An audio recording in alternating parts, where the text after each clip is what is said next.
Hello everyone, कैसे हैं आप सभी। तो आज तारीख हो गई है 25 अप्रैल 2020 और इस वीडियो में हम लोग बात करेंगे आज के करंट अफेयर्स के बारे में। तो शुरुआत करते हैं। केंद्रीय रक्षा मंत्री राजनाथ सिंह ने देश की पहली मोबाइल लैब, जिसका नाम है mobile virology research and diagnostic, का उद्घाटन किया। ये जो लैब है, ये मोबाइल लैब है, एक जगह से दूसरी जगह जा सकती है और इसको बनाया है डीआरडीओ और एम्स हैदराबाद ने मिलकर। डीआरडीओ और एम्स हैदराबाद ने मिलकर इसका काम होगा कि ये देश के विभिन्न हिस्सों में जाएगी और कोरोना का जो सैंपल होगा उसको कलेक्ट करने का काम करेगी। और इसकी जो कैपेसिटी है वो एक दिन में 1000 सैंपल कलेक्ट करने की कैपेसिटी है। बात करते हैं डीआरडीओ की। तो डीआरडीओ का जो फुल फॉर्म है वो क्या है? Defence Research and Development Organisation. और इसके अभी जो करंट डायरेक्टर हैं वो हैं जी सतीश रेड्डी। इसका जो हेडक्वार्टर है वो है नई दिल्ली में स्थित है और इसका जो मोटो है वो है बलस्य मूलम विज्ञानम, या फिर इंग्लिश में strengths origin is in science. ये दोनों भाषाओं में पूछ लिया जाता है, कभी हिंदी में और फिर अंग्रेजी में भी। तो हिंदी में है बलस्य मूलम विज्ञानम और इंग्लिश में है strength origin is in science. आगे बढ़ते हैं। पूरे देश में 24 अप्रैल को पंचायती राज दिवस मनाया गया। हर साल 24 अप्रैल को पंचायती राज दिवस मनाया जाता है और इसकी जो शुरुआत हुई है वो वर्ष 2010 से हुई है। वर्ष 2010 से इसकी शुरुआत हुई है।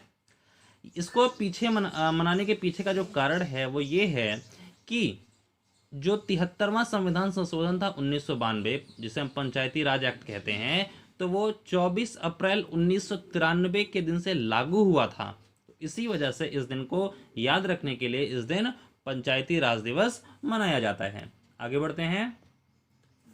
प्रधानमंत्री नरेंद्र मोदी ने ई ग्राम स्वराज पोर्टल का उद्घाटन किया। पंचायती राज दिवस के मौके पर प्रधानमंत्री ने इस पोर्टल का उद्घाटन किया है। तो इस पोर्टल के माध्यम से होगा क्या कि जो ग्राम के प्रधान हैं, जो सरपंच हैं, वो अपने जो उनके गांवों की जो डेवलपमेंट की जो भी उनकी विचार हो तो वो उसको अपना डेवलप कर सकते हैं इस पोर्टल के माध्यम से। आगे बढ़ते हैं। विश्व पुस्तक और कॉपीराइट दिवस 23 अप्रैल को मनाया गया। हर साल जो है ये मनाया जाता है 23 अप्रैल को विश्व पुस्तक और कॉपीराइट दिवस। 23 अप्रैल को ही अंग्रेजी भाषा दिवस भी मनाया जाता है और इसी दिन विश्व पुस्तक और कॉपीराइट दिवस भी मनाया जाता है। इसको मनाता कौन? इसको मनाता है यूनेस्को। कौन? यूनेस्को। यूनेस्को का मुख्यालय पेरिस, फ्रांस में स्थित है। कहाँ पर है? Paris, France. और इसका फुल फॉर्म है United Nation Educational Scientific and Cultural Organisation. United Nation Educational Scientific and Cultural Organisation. ठीक है, आगे बढ़ते हैं। फिंच रेटिंग्स के अनुसार 2020-21 में भारत की जो जीडीपी होगी, ग्रोथ रेट होगी, वो 0.8% यानी 1% से भी कम होगी। और ये सबसे कम अनुमान लगाया है फिंच रेटिंग्स ने। जो बाकी जो भी एजेंसियां हैं जिन्होंने अनुमान लगाया है तो उन्होंने इससे ज़्यादा लगाया। इसके पहले आईएमएफ ने लगाया था 1.9, वर्ल्ड बैंक ने लगाया था 1.5 से 2.8। तो ये सारे जितने भी अनुमान लगाए जा रहे हैं ये अभी इम्पॉर्टेंट हैं। ठीक है, आगे बढ़ते हैं। उत्तराखंड ने हाल ही में संपर्क दीदी मोबाइल ऐप लॉन्च किया है। ये ऐप लॉन्च किया है उत्तराखंड राज्य सरकार ने। इससे क्या होगा कि जो बच्चे अपने घर पर हैं अभी लॉकडाउन के दौरान, तो उनको पढ़ाई लिखाई से संबंधित जो कोई भी दिक्कतें आ रही हैं पढ़ने में, तो वो इस ऐप के जरिए अपने जो भी उनकी क्वेरी हो तो उसको वो सॉल्व कर सकते हैं। उत्तराखंड की बात करते हैं तो उत्तराखंड की राजधानी है देहरादून और ये देहरादून जो है इसकी शीतकालीन राजधानी है। इसकी जो गर्मी की जो राजधानी है वो है गैरसैंड। क्या है? गैरसैंड। इसके सीएम हैं त्रिवेंद्र सिंह रावत। त्रिवेंद्र सिंह रावत। और इसके गवर्नर हैं बेबी रानी मौर्य। कौन है? बेबी रानी मौर्य। आगे बढ़ते हैं।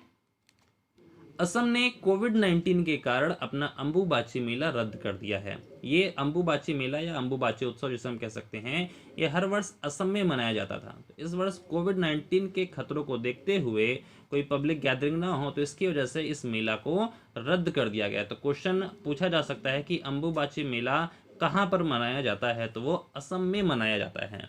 तो इसे अभी रद्द कर दिया गया है। अब बात करते हैं असम की। तो असम की कैपिटल है दिसपुर। क्या है? दिसपुर। सीएम सर्बानंद सोनोवाल और गवर्नर हैं जगदीश मुखी। जगदीश मुखी। आगे बढ़ते हैं।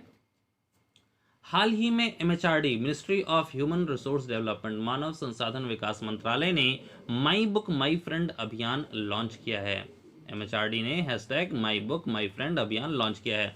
अभी जो बच्चे या जो कोई भी हैं जो घर में बैठे हैं, तो उनकी जो रीडिंग की हैबिट है वो खत्म ना होने पाए, इसलिए इस अभियान को चलाया गया है। इस अभियान को चलाया गया और इसको चलाया किसने है? एमएचआरडी ने। अभी प्रेजेंट टाइम में एमएचआरडी मिनिस्टर कौन है? रमेश पोखरियाल निशंक। ये अभी भारत के करंट टाइम के एमएचआरडी मिनिस्टर हैं। आगे बढ़ते हैं। हाल ही में मिजोरम ने एम कोविड-19 मोबाइल ऐप लॉन्च किया है। ये ऐप लॉन्च किया है मिजोरम ने और इसका नाम है एम कोविड-19 या एम कोविड-19 पोर्टल भी उसने लॉन्च किया है। दोनों है, एम कोविड-19 पोर्टल और एम कोविड-19 मोबाइल ऐप। इसको लॉन्च किया है मिजोरम ने। इससे मिजोरम क्या करेगा कि उसके राज्य की कोविड-19 से रिलेटेड जो भी इंफॉर्मेशन है तो उसको साझा करने के लिए उसने ये पोर्टल या फिर मोबाइल ऐप लॉन्च किया है। अब बात करते हैं मिजोरम की। तो मिजोरम की जो कैपिटल है वो है ऐजवाल। यहाँ के सीएम हैं जोरमथंगा और यहाँ के गवर्नर हैं पीएस श्रीधरन पिल्लई। कौन है? पीएस श्रीधरन पिल्लई। हाल ही में जम्मू कश्मीर ने सर्वदा सीनियर्स इनिशिएटिव हेल्पलाइन सेवा का शुभारंभ किया। ये किसने किया है? जम्मू कश्मीर ने सर्वदा सीनियर्स इनिशिएटिव हेल्पलाइन का शुभारंभ किया है। इसमें क्या होगा कि अभी हमने देखा है कि कोविड-19 जो है जो सीनियर सिटीजन्स हैं तो उनको ज़्यादा परेशान कर रहा है, तो वो घर से बाहर ना निकले, उन्हें कोई दिक्कत ना आए, तो इसलिए उनकी जो भी ज़रूरी सेवाएं हैं, उन्हें दवा चाहिए या कोई भी चीज़ चाहिए, तो वो उन तक पहुंचाने के लिए इस इनिशिएटिव का शुभारंभ, हेल्पलाइन का शुभारंभ किया गया और इसको किया किसने है? जम्मू कश्मीर ने। तो ये थे आज के कुछ important current affairs. Thank you everyone for watching this video.